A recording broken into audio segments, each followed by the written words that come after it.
Hello, everybody. Back one more time. Sorry about the lighting. I'm trying to do everything I can. Really nowhere else in the house I can go. And I just want to give you one last bit. Uh, my American history class, you're writing an essay for your final, and it's an essay written by James McPherson, the great Civil War historian, and it's about whether the Civil War was a crucial test for the nation. This is what McPherson pointed out. And if you read through that essay, and I kind of sat down with you a bit, I think you can break it into certain parts. But what I want to also do is kind of direct you to something else because I think we get into the sense of, McPherson mentions the human cost, very important. McPherson mentioned equally the issues at stake, and he mentioned just as much the problems that the Civil War caused in the sense of the blood was spilt in Antietam. And of course, he gets into Lincoln, and that's where I want to kind of come back to. You're going to write this essay, this final, in November. So let's just talk about November. It's an incredible month. Why is Thanksgiving in November? Is where I'm going to start. And we're talking about the idea of a central thought process for all Americans. Thanksgiving is in the last Thursday of November because of a woman named Sarah Hale. And it's also because of Abraham Lincoln. Lincoln was the president during the Civil War who saw the beauty of making Thanksgiving a national holiday, a holiday that all could celebrate, regardless of where you were. Now, think of it, the nation was divided at that time. Kind of like we're divided within this pandemic, the caution of not traveling, the caution of we're going to have to do Thanksgiving different. Certainly in the American Civil War, Thanksgiving was done different. In fact, in the month of November alone, there are two other events that I'd like to mention besides Thanksgiving. First one is the one coming up this Wednesday, Veterans Day.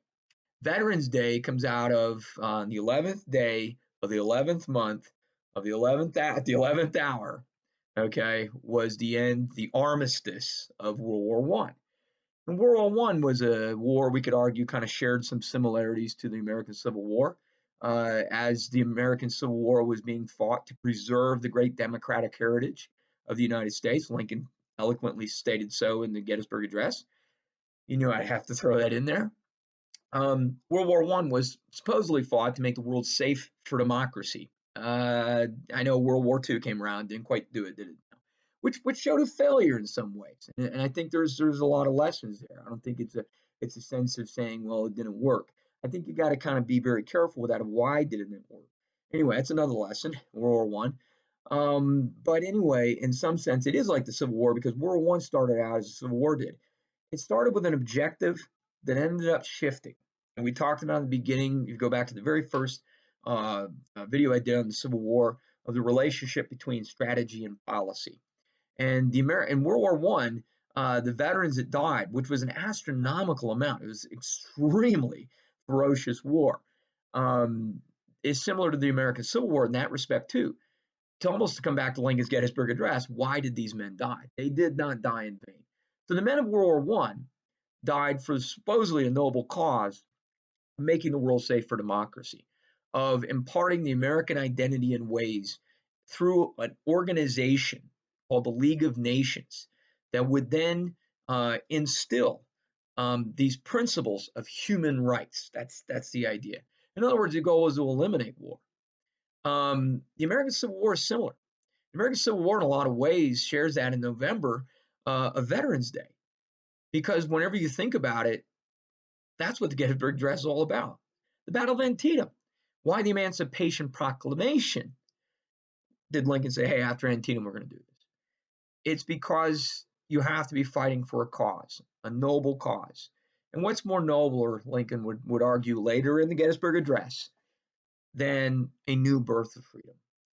Now, that's the other thing. Besides Veterans Day, November 11th, okay, and besides Thanksgiving, always the last Thursday in November, is another day in November called November 19th, 1863. That's the Gettysburg Address.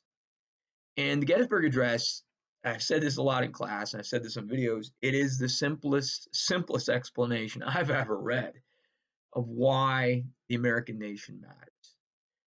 Even though with Thanksgiving, an American holiday, for goodness sake, what are we thankful for?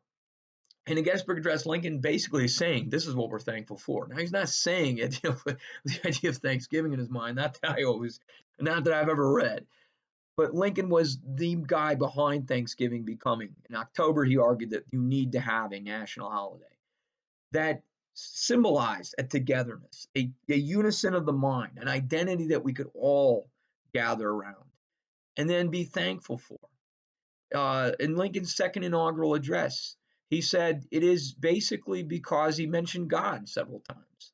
And when he asked for this Thanksgiving to be done by Congress, he said the same thing.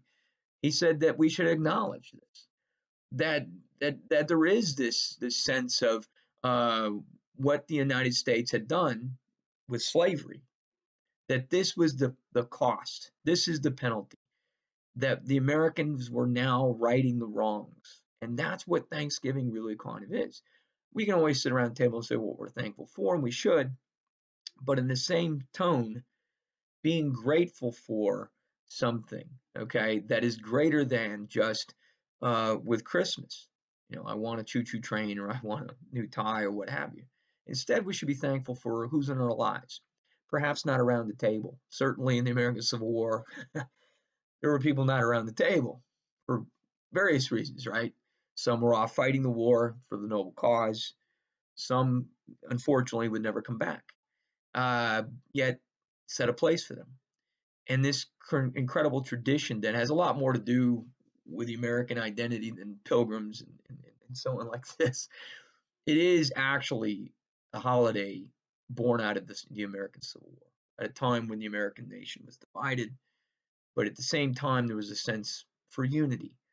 As Lincoln would argue, the hope for all mankind is in there. That this is a government of the people, by the people, for the people, shall not perish. That is the hope.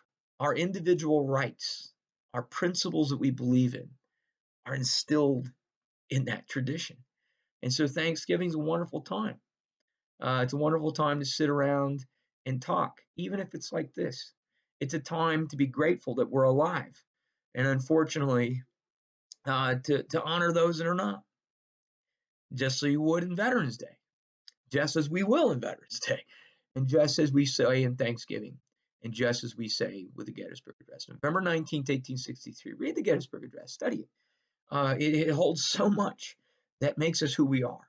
And regardless, race, color, creed, I love the idea of the freedoms: freedom of religion, freedom of speech, freedom of thought, and to exercise that before the emotions can get too out of control. One other thing, personal note, I guess, there's another date in November, and it's November 20th to the 23rd. It's the Battle of Tarawa. Tarawa is a little archipelago down in the Pacific Ocean, and this would be November of 1943. My father fought in Tarawa. He was shot up in Tarawa. He survived, but ended up being bedridden in the hospital for almost 2 years, where they were going to amputate his arm. He said, "You're not going to amputate my arm." And so he kept both his arms. But in Tarawa, I always remind myself that not everybody's spending Thanksgiving at a nice table with lots of food and so on like this. It's a good thing to think about. Maybe instead of thinking on myself, maybe instead of just thinking about I'm grateful for who's around my table, maybe we should think otherwise. And perhaps I should be the one to do that.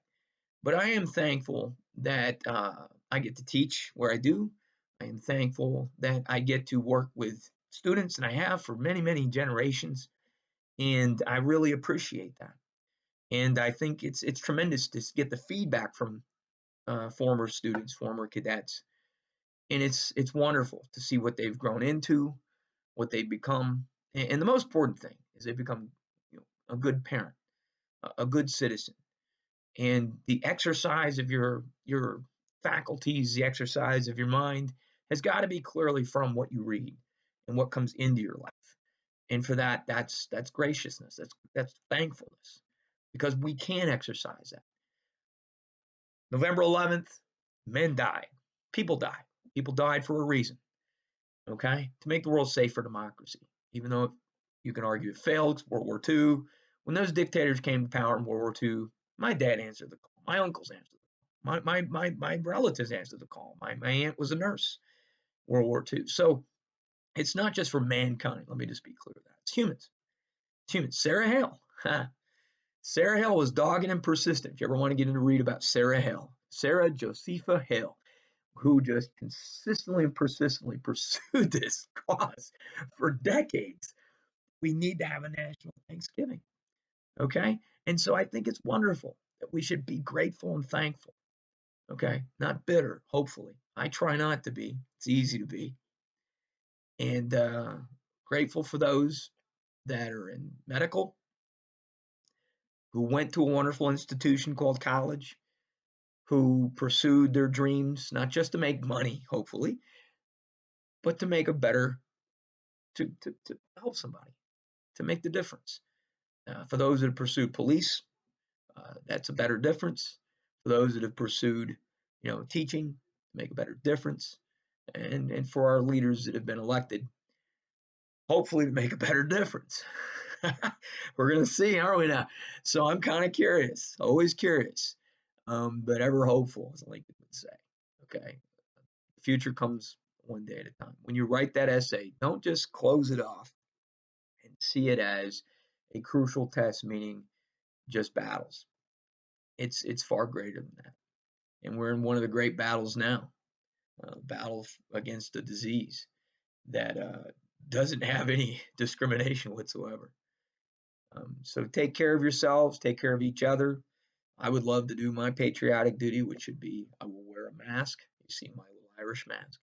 I will follow for the good of the community, not because somebody has to tell me, but because I understand.